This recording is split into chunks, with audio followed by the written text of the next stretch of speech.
Okay, so I guess we're good to go on A-Meet. Hi guys, this is Shivank. I'm here with May and Shaun from Made in India, and we're just going to start in a brief minute. Let me just start the stream through YouTube as well. Shaun needs to buy a ring light. Oh, you need one more light? One sec, I'll just add some light. Since you're, Hold- since you're kid fest, Shivank's got some good lighting. And yeah, so just let's wait for Shaun and then we'll start. For sure. He's going to get his ring light. Shaun Ooh. keeps it like, keeps it to do his makeup. Hi. Hello guys, so welcome to Swaratmika'21 presents Making a Podcast. We're here with May and Shaun from Made in India. May is the founder of this brilliant podcast production company called Made in India, and Shaun is the CEO of the same company. It basically, if you just want to make a podcast in today's day and age in India, Made in India is the company you should hit up totally. So let's start with May. So May is basically obsessed with different origin stories of all the artists that she calls on her podcast. So I just wanted to ask May that what her origin story is. Thanks, man. This is amazing because you're using my like ammunition against me. You're like, you do this now, I'll turn the tables on you. Gosh, my origin story. Well, I'm what I like to call a fake Malayali.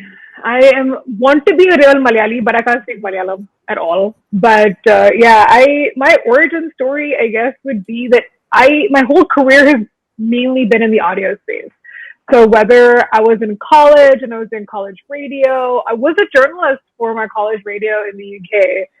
And yeah, from there I continued to do journalism and I continued to do media, and I was always, I guess, really excited to the audio medium. There was something about it that I had a really close relationship with. And one of the key things is like, I think it's because I grew up with music and radio being a huge part of my life. I was that kid with the boombox, with the blank cassette, and I used to press play, and and I used to record like, half songs on the radio and stuff like that on my blank cassette. So I do have a close connection with radio, and with the audio medium in general. But so yeah, my career has pretty much been radio for 10 years, a little over 10 years, and then podcasting for the last 5 years. So that's my origin. So so we should continue in this once we ask the origin story of Made in India, the podcast. So my next question is to you, Shaun. Like, what is your origin story? My origin story isn't as fascinating like May's. I wasn't at all in audio before. I had no idea. Besides being a fan of independent music, there was no other connection I had in audio at all. I started off as a lawyer. Was practicing law here in Bombay for a while. And as I got deeper and deeper into the practice, I kind of decided like, this is not for me. So I ran away to the Northeast and I spent 10 years working on a rural electrification project, which the object of the project was to bring electricity to 120 villages in Nagaland, which hadn't seen electricity before. So a part of my job profile was to come back to Bombay on vacation. And I used to, whenever I was back in the city, I would like hang out with my friends. And one of those outs in the town, I met May with a friend of mine. And I asked her what she did. And she said she makes podcasts. And I was like, what is a podcast? Please, for context, it was like 5 years ago. I was in the middle of nowhere. I didn't even have cellular reception in most places I was in. So the word podcast was nowhere in my ecosystem. So she said, I make an independent music podcast. And I was like, whoa, I love independent music. Like in my college, I used to go and see every single band that was there. And I told her, like, hey, if you ever need anything or you want to do something like independently, like I'm always here to help you. So when we decided to like start working, we initially wanted to work on a music festival together in the Northeast. And so we started work while she was still working with her previous company. And we're working towards getting that festival off the ground. Unfortunately, that didn't happen. And then, but May and I really enjoyed like our working relationship too. So when she decided to move out of that company and pursue podcasting on her own, I guess I couldn't say no at the opportunity of continuing to work with her. So that's how we started Made in India together. That's brilliant, man. And also, I read about that you did some work in Mizoram as well. Yes, so Oh, In Mizoram, I helped build like the first recreational playground in Mizoram. It's a place called Falkland, like the war, but spelled differently, like FOK. But yeah, so that was like it was a cool theme park that we built again during my time in the Northeast. It's also I love the Northeast. I really enjoyed my time over there, but I honestly do believe like this what I'm doing right now is exactly where I need to be and with me and doing what we do. Well done on finding the research about Mizoram. Not many people know about that either. Shivank's going deep, bruh. so yeah, so my next question is to me then, yeah, you came back to India and then you worked with NH7. So this is a two-parter question. What all you did at NH7 and how was the indie scene back then as compared to the indie scene right now? So actually, when I moved back to India, the first job I ever got was in Chennai. So I'm obviously kind of like Bombay's always been my base, and I was born in Right. Kerala, but I lived in Bombay and the Middle East. But like Bombay was always our base in India whenever we came back. But I got a job in Chennai. Like what my cousin was the what's it called? He was the programming head of the production head of a radio station in Chennai, which is the only English radio station called Chennai Live. And I found my mom spotted a job like and was just like, you should go try for it. It was a creative manager job. And then I tried for it, and I didn't realize this till like way later how popular my cousins were in Chennai. So there is a very popular band called Junkyard Groove, and the lead singer, Amit Thomas, is my cousin. And so Arjun Thomas is his older brother, and Arjun was the heading production of that radio station. So like, I was like, wow, these guys are like they're really popular band. And I only know that they won this like Dubai desert rock thing. I was like, oh my god, they're amazing. And I didn't realize how popular they were till I actually like lived in Chennai, and I'm like, wow, these guys are super popular. And yeah, Chennai life was amazing because I think it was just nice to be in a different place. Like I never really lived in Chennai before. So I was there for about a year, and after a year I was like, I'm done. And I saw, because I used to host like a little indie weekend show, I used to follow a lot of stuff on NH7.in, and they were looking for a sub editor. And because I was still kind of like in the journalistic space, because that's like, my background, I actually applied for the job, and I had a call with the editor at the time, Arjun S. Ravi, and we spoke, and boom, we had this like instant connection, and he hired me. And then I was like, bye bye Chennai. And then I moved back to Bombay, and I started working at NH7 as their sub editor. So they had this website called NH7.in, and we were like a really small like sort of aspect of like NH7, because like the weekend of the festival was this huge blown out thing, but we were like just the peeps on the website, right? What we would do is we would find like cool like alternative culture stories, and I would write about music. And for me it was a huge um time for me to learn about the independent music scene in India. I got a real education, and I think Shaun will be able to tell me this is a testament of like, I didn't do my college here, so I have no reference to any of the artists or the musicians that were super popular. I didn't know who Zero were, I didn't know who Pentagram was. I didn't know how big these Sacrilege! bands were. Sacrilege! How could you not know who Zero was? She barely knew who Blackstrat Blues was when she came here. So, like, yeah, True. it's So when I at NE7.in was like a real education for me.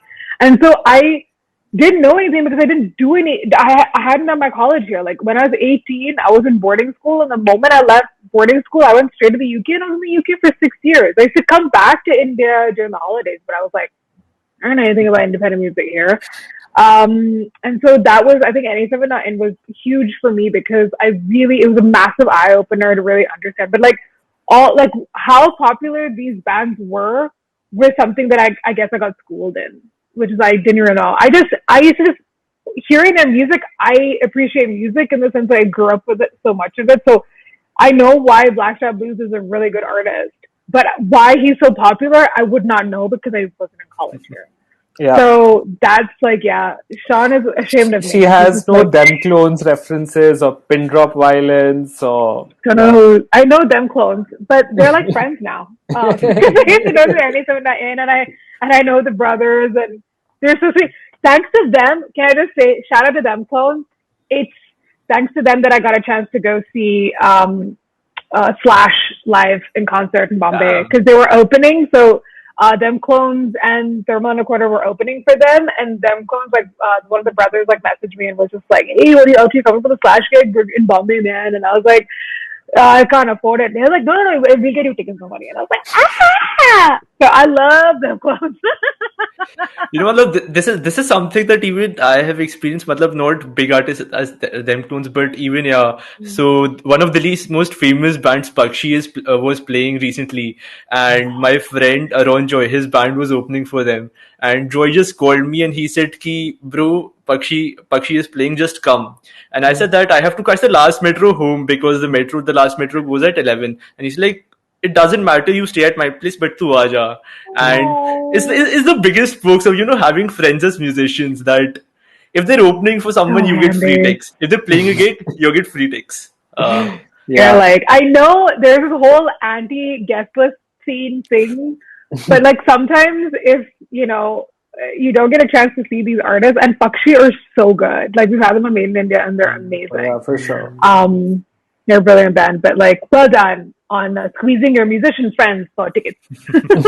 So yeah, matlab so yeah, band DU Pakshi is one of the most famous band because Pakshi was once a DU band itself.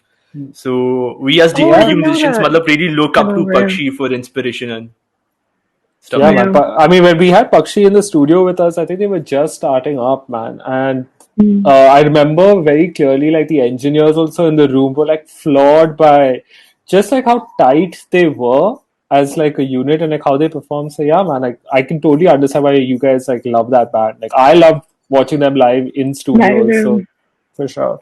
It is like, and for us, because we work with a studio like Island City and in Bombay, and they're run by musicians who anyway they see so much music all the time. So if a musician gets excited about another band, it's like it's a big deal. And Pakshi was like one of them. And it Like they were wasn't like flipping out. just They're like, any musician. Like I damn it. remember Lala, like so Lala who plays with Family Cheese and Kamakshi Khanna and all. Like he was in even Mali, I another, guess. yeah, Sorry like to he. interrupt you. Lala like was in another studio, right? And like he just like walked into the room and refused to go back to the other studio because he loved Pakshi so much, man. He's like, wow, these guys are tight. Like, who are they? Why are they here? Why on the show? And that's what makes like working on Made in India so special, right? Because it's all about music discovery, and we really get like an opportunity to see a lot of acts before they make it big. Like, come and sit down with us and talk about their stories. Yeah. Right. So yeah, my next question to both of you is that what is the origin story of Made in India, the podcast? That okay, the story that I know is that you were sitting in a restaurant and Amit Doshi, the founder of IBM Podcast, came to you and he was looking for a co-host of Cyrus's show, Cyrus Says, and Oh, this story. Oh my yeah, God. Okay, You got so most of it right. Like, let's put you it that got a way. lot of it right. So, I actually, and by the way, I found out about this story like 2.5 years in to knowing Amit. So, there was, I did get approached by someone who was working with Amit at the time, this woman called Chavi Sachdev. And, she was working with Amit and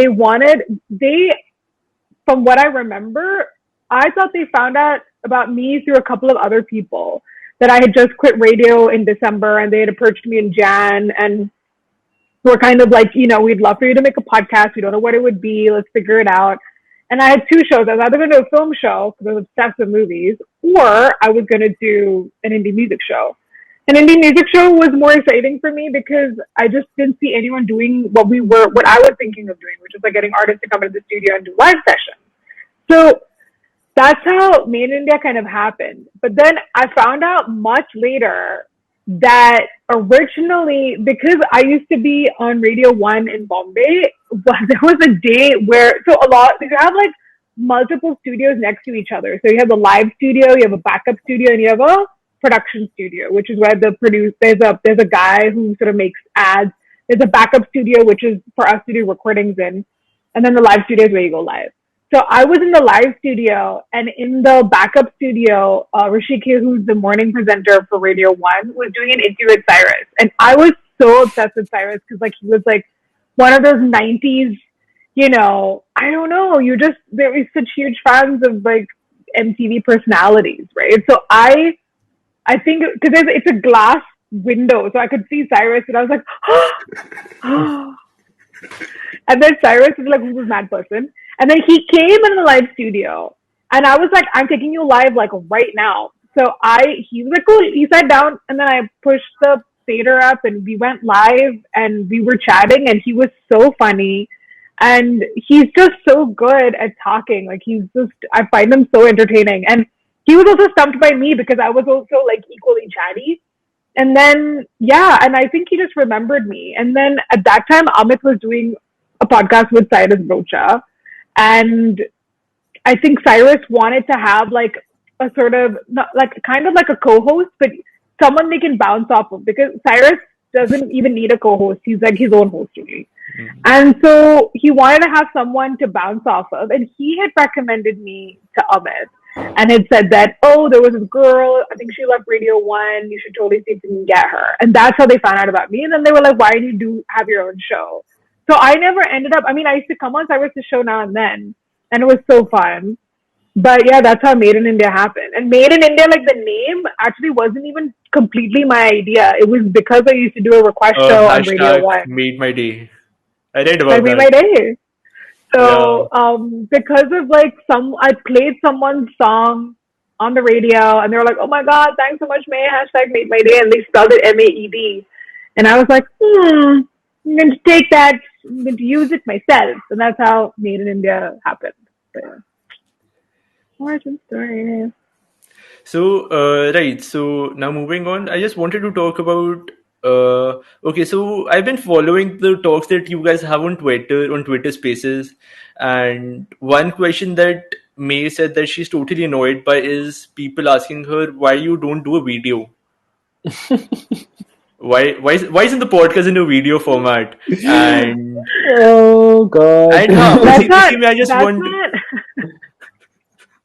that's not like Maed in India. Like Maed in India, we do video, but like because like you mentioned earlier, I'm also a podcast production company, right? So a lot of people will ask me to make a podcast and be like, let's do video also. Can you do video also? And I'm like, I don't make video shows, man. Like that's not what I do. I make podcasts. And so when they ask me to hire me to make a video show, I'm like, that's not what I do. I don't make video shows. I make audio shows. But yeah, because like video is not my expertise. To be honest, I think a lot of the reason why we like try and make that distinction also is because of the fact that you have to treat each medium differently, right? You have to like, if you're doing video, do a video show. Like there's no harm. You don't have to make an audio show or video show. There's a complete, and the other thing is like a lot of people assume that like a podcast is just two people talking.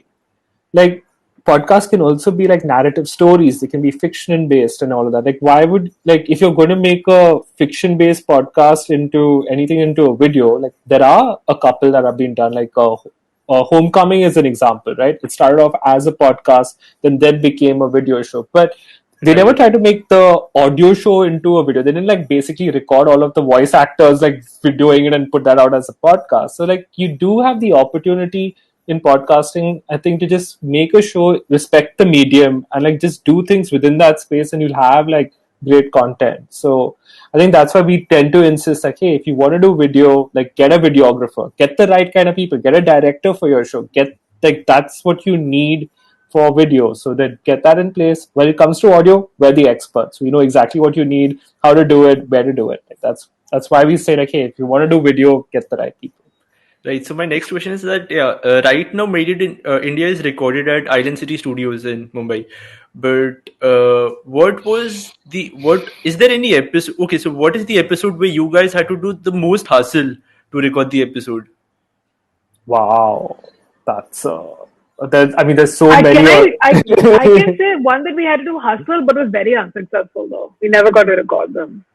Can I give that away? I mean, yeah, sure. I mean, but there's so many that you've done hustle for. But like, yeah, I So don't the even know who most you're talking difficult one. about. I So don't the know who most you're. difficult episode that we really had to hustle in the sense that Oh it was like yes, a yes, yes. I know who you're was talking about. Psychodom Bridge. Yes, They are yes. such a huge act. There's so many of them. And to be able to do a performance with them, we had to like do a lot of figuring out. Plus, like, I don't know. I don't know if their manager like likes me. I don't know. It was like so bizarre. Like he would just like um blank us for like long periods of time. I had to find out, and so many people wanted them to be on the show. So via some other friends I knew in Kerala, I got him to get back in touch with me, like because he was just not responding to me on text and not responding to me on WhatsApp and email. It was like really strange. And yeah, eventually like he did get back to us, but then it was just like bad timing. Like every time Saikudam would come to Bombay, we would just like never get a chance to. So they were like a really difficult act to anyway record because they're so big. They're like 16 of them or something. But it was also hard because like just the logistics of having them in No, Bombay at a particular time was hard. yeah. I mean, for me, like, when I think about the hustles that we've had to do, a good example would be Sean Vincent DePaul, like who we got on the show, right? Mm. Ideally, we would have loved to record him at Island City Studios, but he had just, I think, finished performing at Supersonic, and we just had like a small window between like multiple interviews that he was doing to get him. So then we found another studio, got it all set up for the first time, and yeah, so it Shan was a interesting one for us to definitely do. Another one I think like way was awesome for me to do, which I wasn't a part of though, was Indian Ocean, which she actually recorded in Delhi at their studio. So, but that was like all That was set up for her. Like she just calls Dhruv, Dhruv got everything organized. So there's no their real hustle. manager, yeah. There was no hustle, but like No yeah, we. hustle, man. But like That it was like was. to me the I think I think the major hustle would have also happened more recently. Like the ladies special, which we Oh did yeah, in for Jan, sure. That was was a tough. hugely ambitious project. After having not been in the studio for over a year, we now wanted to record 10 artists in the studio across 2 days. It was huge, like in the sense that we were booking up the studio for 2 whole days. We were doing back-to-back recording sessions, plus like having to adhere to like sanitization protocols and making sure that we were safe, the staff was safe, the artists were safe. Like it was a lot. Like for us at this kind of time to be able to do those kind of recordings was like super ambitious. And that was like hustle in like yeah, in that sense, and Uh, there was a lot of hustle there. Yeah. not a hustle there. Right. I, And okay, so what all, okay, so this might be a problematic question, but what all, okay, so have there any episodes been recorded that were so mismanaged that they have to be cancelled off? no man. Oh. I don't. I think like the most that's happened is that like back in the day when Mm. iTunes was not allowing explicit content on Apple Podcasts in India specifically. I think there's one episode I think with Overhung or something that it's not, Yeah. which is like available The on 69th episode, they were so proud of that. yeah Like, bro, the calm down. so yeah, you'll not find episode 69 anywhere besides I think JioSaavn. But yeah, Yeah, I think so. I think that's the only episode that's recorded that hasn't ever been published by us, man. While everything else that like May does, she like, I mean, we take so much time Yeah. and care to plan stuff, right? And Yeah. we talk, and there's so much of prep before an artist even like enters the studio with us, like conversations that they have, what they're going to perform, how they, and once they're in studio with us, like then it's our responsibility to make them comfortable, and it's about us Yeah. ensuring like that they have like a really really good experience. So I think May is a master at that. She knows how to make people happy and like comfortable and like trust them. Like I don't know, I'm sure you've also experienced that musicians are hard people to please. And to like to have that ability to like where they trust you with their Their pieces of music art, and like, and like allow us to like wow. share that with the world. There's a lot of things that go through. So that's why I think if an artist ever comes into the studio, I don't think we've ever been in a position where we've not Yeah. published. The episode, like, I don't think I I also think that the moments that we've had canceled recordings have only happened when like artists haven't turned up or something. Like I know that like even though I've had featured Swadeshi on my show and I've brought this up with them, they're such an incredible act. They twice I've scheduled them and both times they canned on us, and then eventually I got Swadeshi on the show and I brought this up with them and I was like, Toadboard, you guys bailed on me like twice, man. What is this? And No, so yeah, it's I happened. mean, Like we've had it where like artists have canned or they've not been able to get from A to B, and we've also had wanted to have incredible opportunities with artists, but the timing was not right, or we weren't able to get the recording, or it was monsoon season or something. But yeah, it's usually due to extraneous circumstances, that kind of thing. I mean, even if I go beyond Made in India itself, right? I don't think there's any recording that we've done with any guest on any of our other shows also which we've not published. Like there's always been like we have a conversation with everybody. Like we talk to everybody really, really carefully about what's the expectation when you're there, because you have to respect people's time, right? Like if Right. they've Yeah. come into the studio to invest some time with you, you are completely responsible for ensuring that like that you represent them well as you represent your hosts. So I think in we've been lucky so far, and I can't think of a single episode we've ever had that's been unpublished once it was recorded, actually. Right. And right, so my next question to you guys is that okay, what are your five favorite non-music podcasts? Podcasts which are Oh, not related to music. I mean, that's a, Easy. like the worst two people to make lists you've selected. Oh, I can. I do it all the time, Sean. So my favorite non-music podcasts are Every Little Thing. It's an amazing show. I was literally talking to By Sean about it Gimlet Media, recently. if I'm not By wrong. Gimlet, and they basically answer questions that you can't Google. And like for example, I recommended like on Thursday this week, I'd listened to an episode called "Why Do We Cry." I was like, oh, I've been crying through the whole of 2020. I want to know why I've been crying. So Every Little Thing. I Yes. also love this incredible food podcast called The Sporkful, which, as he says, is for foodies. No, is for foodies, not eaters, or something like that. Or it's for yeah. And The Sporkful recently had like this 3 or 4 part series where the guy actually decides to make his own pasta shape called Mission Impossible.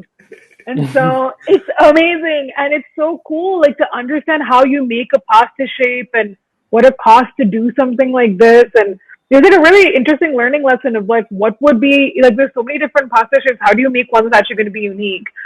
And yeah, so that was like a really fun show. I have 3 more. I've given 2. Let me just check my phone. I'll find 3 Oh more. yeah. Sean, you have to So give yours also. I'll give a couple that I've been listening to more Yeah. recently. So I do really enjoy. I mean, it's sad. Like I really enjoy a lot of the shows that we make ourselves, and one of the shows that I'm actually enjoying a lot Subtle right plug. now. It's plug, I know, but like this is like people keep asking me this, but I really like the show we've done with India Development Review called On Me the too. Contrary, and it's a show that like we really need in our times where you can have people with differing perspectives and let them sit down and have a conversation, because the minute we talk to each other we tend to find that there's more common ground and things that like actually distinguish us. So yeah, so On the Contrary is definitely like right now my favorite show that I'm like actually listening to. uh, Yeah. Apart from On the Oh, can I make Contrary, one more point about sure, On the Contrary? go So ahead. yesterday was Ambedkar Jayanti, right? So the On the Day before Contrary, yesterday, sorry. sorry, day before yesterday was Ambedkar Jayanti, and they did an episode about caste, and it was so good. On the Contrary means that you're basically having 2 people with different views on the show, and it's hosted by this guy called Arun Maira, who was the former member of the Planning Commission of India. And so in this episode, we interviewed 2 different people. Yashika Dutt, who's an author of a book called Coming Out as Dalit, and there's this guy called Ashif Sheikh, who's done a lot of work for manual scavengers. And the 2 of them obviously absolutely agree on, anti-caste discrimination. but also come from two very distinct perspectives of it. So it was like one of those moments where you can agree on an issue, but also come from very two different spaces and two different ideals. So that's what I love about the show, that it's so nuanced and it's like you can agree with someone, but also not have the same perspectives on things. So yeah, I do like Sean's recommendation. I just wanted to So plug, do some more plugging. the other show that I actually like is this podcast from Pakistan called the Moziki Podcast. And the reason I love that show is because it shows me how similar like the independent music space in India is as compared to the one in Pakistan. It's not a music podcast per se, like he does have musicians on the show, but it's like just like it's so nice, like the same kind of we live like on a border that separates us, but we're like actually such similar people. So yeah, so that's my second recommendation. Third, I listen to a podcast called The Feed, but that's like an industry podcast. Like now, when you're in the world of like podcasting, you have to listen to an industry podcast. And The Feed by Libsyn is like my third podcast that I listen to a lot. May you might have to help me with two of your recommendations before I think of my Okay. final two. So this is a show that I still listen to even now, but my brother used to be part of Indian Express and used to make their podcast for them. Basically, podcasting has become like our family business. But yeah, so they make a really great news show called Three Things. And it's a really great way to get like the top news stories, and sort of there are these interviews with journalists whose beat sort of covers. And like recently, like I was listening to an episode that was talking about the different kinds of vaccines that are getting approved to come to India. They did this amazing special about the Tamil Nadu elections, and sort of took you through the whole history of like the political situation, the political scene there. So they're really, really good. Like I feel like it's so nice to be able to listen to episodes, like shows that give you a lot of perspective on what's going on in the country. Um, and that was two more. I still have one more to give. No, five each. Okay. This has been like I told you, getting us to recommend stuff is hard. The other, Yeah, I I also mean, forget to listen to so much stuff. yeah, that's true. I think the other show I would recommend, but it's like a Spotify exclusive. That's Mission ISRO, like hosted by Harsha Bogle. Very, very well Mm-hmm. constructed show done by the guys at All Things Small. It's like the way like the narrative of like India's space mission is described through that podcast is like excellent, excellent. Um, and another Oh, show. my last one, and this is actually really simple. This is just um, it's like a six-part series that came out a couple of years ago, and it's called S Town. And I got super obsessed with S Town. And this journalist basically gets this, um, like someone like emails in saying that there was a murder that got covered up in his town that he comes from. And so the journalist goes to find it out. And so you kind of are taken on this journey with this journalist uh, through the podcast, and it's called S Town, and it's so good. It's only 6 episodes, so it'll be a really like easy binge, and I would totally recommend S Town if you want to. And it's like nonfiction, but it's really good, done so well. Okay, then I have like my last one is a guilty pleasure podcast that I have. It's called Two Brilliant. Bears, One Cave. It's hosted by comedians Bert Kreischer and Tom Segura. And just their insanity is like what I absolutely love. Like I think May has like a version of a guilty pleasure podcast, but like generally Two Bears, One Cave is like my favorite like this thing guilty pleasure podcast for sure. Yeah. Right. So, okay. So my final question is going to be: what are your top five favorite Made in India episodes, and what are your top five Made in India the songs Ooh, that you have featured on Made in India that you like really love? ooh, tough, tough, tough, So tough. our top 5 episodes of Made in India, right? So I have like different episodes that I liked for different reasons. So oh gosh, it's always so tough. So I'll tell you what, I really love the paradigm shift episode because I felt really lucky that I got a chance to record a pretty hardcore prog band But they did like an acoustic set. So it was like when you think of like a prog rock band, you're like, oh my god, it's gonna be insane. And then they did a stripped down acoustic set, which is the first time they were ever doing it. And they did it on the show, and I love their stripped down set. Paradigm was so good. Your turn, Shaun. My all-time favorite is Delhi Girl. Actually, it's Kamakshi Khanna's Uh, episode, which we uh, did, and like seriously, like that episode. I don't know what it is about that her performance on that show, and just the artists that she had with her. Like some of my favorite people in the world actually were on that. Like Lala was on it, Aditya was on it. Who else was on? I think Karun was on it also. And one more person was on that episode. I can't remember who the fifth person who played. Adil. Adil played bass. Yeah. So like yeah, it was like just like that combination of people and like the music that she performed is like plus our engineer mixed such great versions of her song on that particular episode. So like yeah, so definitely like Kamakshi Khanna is like my favorite Made in India episode. My turn. Yes. Okay, so this episode I really loved because I don't know. So for me, as someone who's hosting, and like I think Shivank, you'll get this because you've like hosted stuff before, is that Actually, I just want to sometimes clarify one thing. I never hosted a single episode of the podcast, so I was just the podcast producer. I just used to coordinate all the stuff and edit all the podcasts and is stuff, this the all the first time back end hosting thing. then with me? Yeah, but this is the first time like I'm actually like speaking on something. Well, so right now you will understand at this very moment that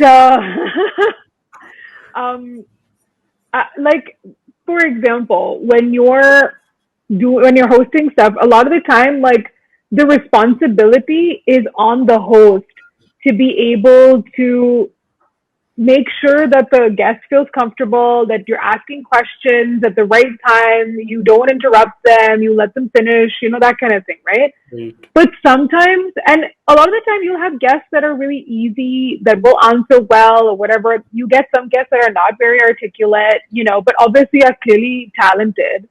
And you also get people that the banter is on fire, like on fire. And there was an interview that I had with this guy called Ranjit Anupurakal, who is like, I think he's basically the 80, I'm just checking my phone, but he's the 88th episode of like Made in India. And Ranjit and I don't know what it was about him, but the banter was on fire. Like the conversation was, I enjoyed it so much because I just I just was like, I never felt like there was any gap between us. It was constantly like, I'd ask him a question, he'd give me a cool answer, and it was all like awesome. And then, yeah, he was just a really cool person, and his music also was incredible. And I really think he was massively talented, but I also think he's extremely underrated. So Ranjit Arapurakal was another one of my favorites. So, yeah. For me, the number two one is gonna be vice versa. Like that was the first recording we ever did at Island City Studios. I mean, the studio was not even fully ready. They had like newspaper and wet paint and like just like we were the first people to like walk into that room and record like an episode over there. And it's it took so long to do that episode, which just involved like three people because everything was new for everyone. So yeah, that was like a fun episode for me. Like that, like as a memory, I like never forget like having a whole bunch of indie artists sitting in the control room because everybody loved. Like there was the first opportunity anyone got to see the studio space. So like we had like Arifa was in there, then the guys from Ape Echoes were in there. So yeah, I just remember like that was like a really really like fun moment for me. Like so, vice versa was like number two. Um, so obviously this another favorite of mine because this is like legendary for me is that I got a chance to interview Apache Indian, who was just, I mean, I'm a 90s, 80s, 90s kid. So having the chance to interview Apache Indian was insane. Like I found out that he was doing like an album launch gig at a place called Rasta here in Bombay. And I was like, what? Apache Indian is coming to Bombay to do album launch now. I was like, I have to find a way to get this guy. So I knew the guys from Rasta and I figured out like my brother was my producer of Made in India at that time. He got the manager's number, spoke to her, and we got an interview with him. And then he was staying at the St. Regis, and so we were waiting in the lobby, and he had just flown in from like the Caribbean or something, and he needed to like rest a little bit. So I was like, I will wait till 8 hours. He wants to have full night's sleep, I'll wait. But I am going to interview Apache Indian. And they were like, you crazy girl, but it'll just be like an hour or two. So I was like, cool. And then I got a chance to interview him, and I really did my research, like I really went deep. Like I found out things about Apache Indian that I didn't even know for the longest time. Like, what is his connection to reggae music? Like, why? Like, you're this like Punjabi guy from like Birmingham. Like, what is with Jamaican music? And I found out like through a talk that he'd given or something that he actually had a Jamaican nanny, and so he could speak patois as well, and he had this huge connection to like, dub and reggae and dance hall and whatever. So that's where that influence sort of came from when he was younger. And so yeah, I got a chance to interview Apache Indian, which was, I mean, it's Apache. He's amazing. Your turn, Sean. So I'm going to talk about an episode I wasn't actually a part of at all, but an artist I really, really like, Bone Broke, or also known as Dinkar Dwivedi. Dinkar Dwivedi, And Geek Fruit OG. yes, and Dinkar's like music is not available everywhere. Like Dinkar doesn't put out his music at all, so they like have versions of stuff that he's written, and he's such a talented artist. So like that particular episode plus May's banter with any of the Geek Fruit guys, it's like half Geek Fruit, more than 2/3 of Geek Fruit and May in a room is all you can handle with Tejas and Dinkar plus May. So like it's a great episode to listen to, and Dinkar is of course fabulous artist. Right, so now that you have brought this up, I just want to say this that okay, so when I had just started listening to podcasts, I didn't know what a podcast was, and I just typed podcast on the Google Play app, and IVM podcast का application popped up सबसे पहले, and I just opened that, and उसमें Geek Fruit was there, and I just started watching Geek Fruit, and during that time, in Made in India, Tejas का episode had released, and my mind was blown because I discovered that the musician Tejas is the same as the Geek Fruit Tejas. and that got me really hooked into both of these podcasts. Oh man, that's awesome. And he's so talented also, man. And all the three members of Geek Fruit have been on May's show multiple times, except Dinkar, who's only been on once. Like Tejas has been, I think, twice. Jishnu's also been on twice. And actually, Jishnu's been on there 3 times because he also once interviewed May, which is my next favorite episode, which is like the interview that May did for just before her 200th episode, where Amit Gurbaksani and Jishnu interviewed her. That's really good. Do we have any more to do? I don't know how many we've done. I think we're like tired of like giving like recommendations of our own shows. Like we're like, the whole podcast is amazing. Like all our ladies special episodes are like, and like honestly, my favorite out of the 3 ladies specials shows that we've ever done was the first one where we did it with huge 8-person jam session. 8-person jam with Aditi Ramesh. That was like, honestly, like I was going to end with that, but like, yeah, like if I had to pick out like, one episode that really describes who we are as people and like what we actually stand for is the Lady Special one, man, because it's like we do talk about independent music. We believe in this community, and like we really want this community to be like spoken for in some way, which is why it's like Made in India is our baby. Like literally the way we describe that show, it's the one thing we love working on. It's the hardest one to make and do, but it is the most fun we have like when we do it. It's true. Yeah. Right. So just one final recommendation, and then May, this is on you, man. I gave all my recommendations. Sounds like I'm tapped out. Right, so if you guys aren't giving your recommendation, I would like to give you like my top favorite Made in India episode. Oh yeah, I'd love to hear that for sure. And that is Ladies Compartment. Oh really? Weren't they so good? Oh my god, I love those girls. They're so funny. And after that episode, I was just irritating them so much on Instagram, on their Instagram page, that when is your EP coming out, when is your album coming out? But I guess I've been bugging them too. Yeah, but we don't have any music from them yet except Made in India. So I just keep revisiting that episode and listening to the logo song and just vibing on that. They're really good. So I think the thing in that interview that always stands out for me is I was talking to them about this whole idea of like always being called like an all girl band. I was like, why can't it just be you're a band? Like, exactly. you don't say they're a zero or an all guy band. Like, it doesn't make any sense. And then that's when Arifa was just like, but you do get boy Boy bands. band. And I was like, that's fair. True. And Raghuvansh has said that his are Bakshi and Ankucholi. They're so good, dude. They're Yeah, such they're good good. episodes. Ankucholi also freaking great.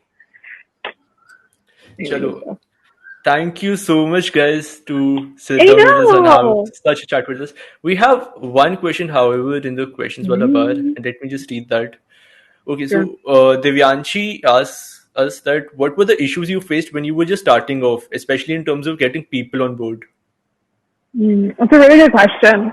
So what happened was like when I started out, when the podcast like first when I was making it, right, I knew a lot of musicians, right? But I wasn't sure why they would want to come on a podcast that no one had ever heard of, like why would they want to come on my show?